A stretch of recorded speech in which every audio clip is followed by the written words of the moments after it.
We talk to mom, and she will always listen. She will always be on our side, right?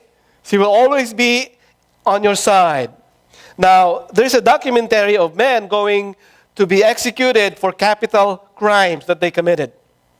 Now, they interviewed the men and their mothers too. Now, invariably, the moms would say, "He's such a good boy." But then the interviewer would say, "But he slaughtered 37 people with an axe." And the mom would say, "I know, but he has a good heart."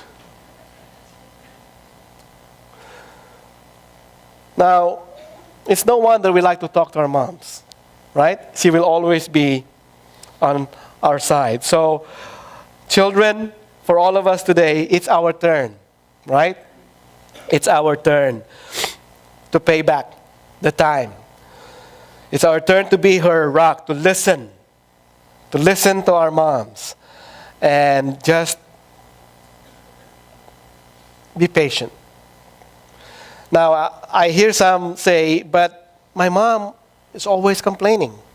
Well, aren't you complaining too?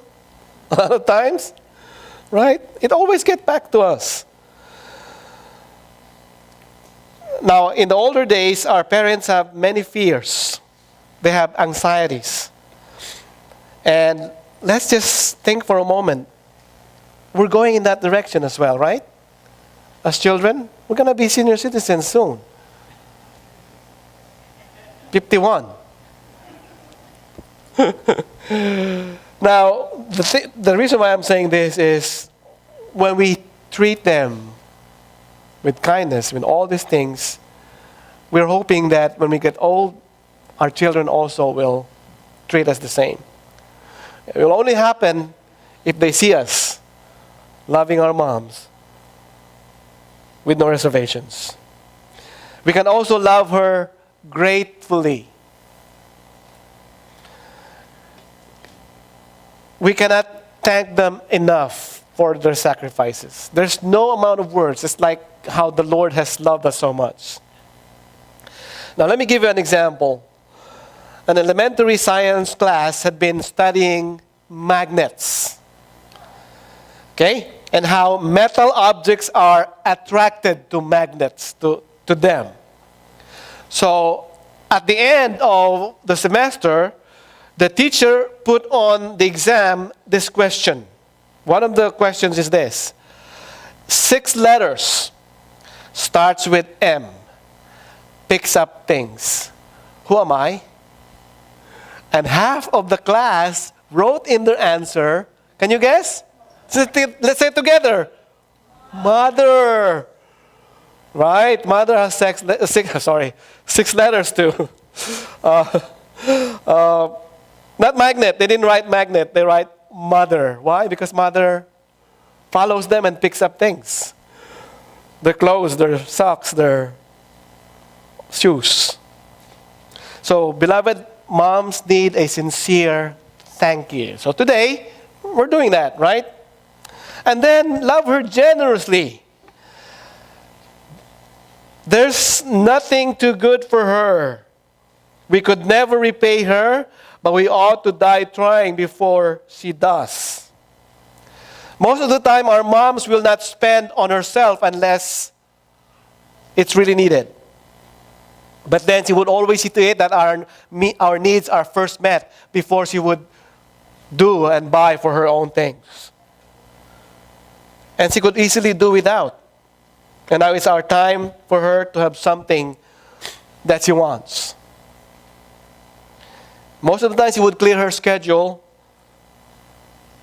to give way to your schedule. She gives up opportunities so you can have more opportunities. And then we need to love our moms honorably. Exodus chapter 20 verse 12 says, "Honor your father and your mother so that you may live long in the land the Lord your God is giving you." This is binding as long as your mother lives. Another command says, "Children, obey your father and your mother." This is non-binding when you leave home. But the word honor is different. Honor is there for the rest of our lives and for the rest of their lives. Honor is different because if the husband is the head of the home, then the mother is the heart, and don't break her heart. And so again, we hear the reasoning, yeah, but my mother was not honorable. Well, that's the reality in this world. But the Bible didn't say anything about qualification. The Bible only says and asks, is she your mother? And we answer that, yes. Then honor your mother. And by the way, that's the only one of the 10 commandments which includes a built-in promise of blessing. What's the blessing? So that you may live long on this earth. Because I still remember in Exodus, I believe, when God says, if you don't honor your mother or your parents, God will just take you away. All right. There's another kind of story here about when God created mothers. Okay? Please be patient with me again. This will be the last time. Okay? When God created mothers. So moms, please be ready to stand and come in front because after this we're going to honor you. The children will come up and give you flowers and the men will sing a beautiful song. And we're going to watch a video while we sing. And then after the men sing, we can all go sit down. And the video will keep going because the video takes at least 10 minutes. So see pictures. And the video that we watched before the service is just an appetizer. All right. Thank you, Reggie, for doing that video. All right. Listen. When God created mothers. All right. When God created mothers, He was on His 6th day of overtime.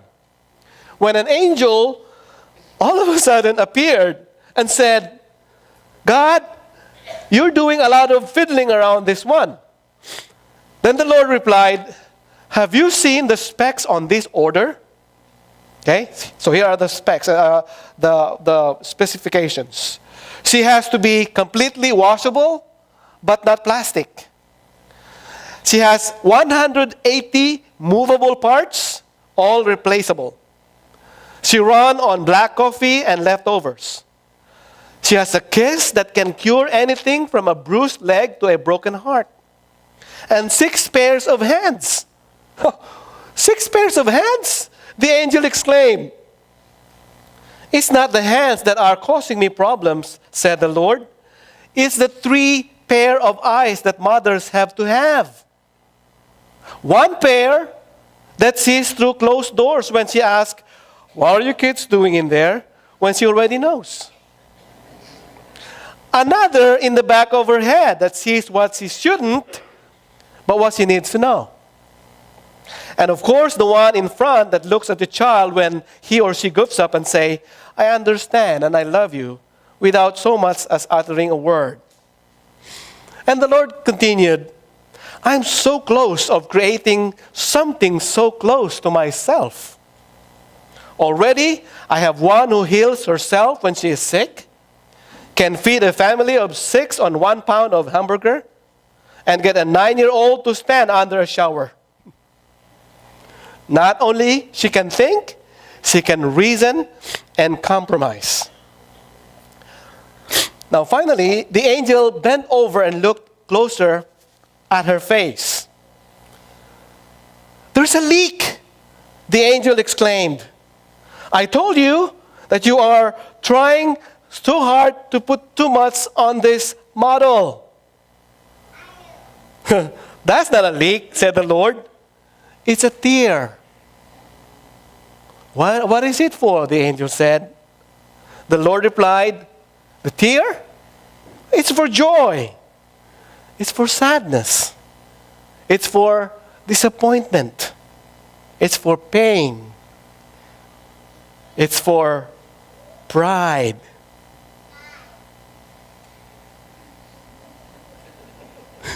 Amen. And the angel said, God, you're a genius. With a somber look on his face, the Lord said, I didn't put it there. Well, mothers, we love you so much. And can you please stand? Can we please give a big hand to our moms today? Woo! Mothers, please stand. Okay? Please stand. And move your way here in the front. Please. We'll fill this front. All right? One line, no double lines, because if you are in the back, you will not get any flowers.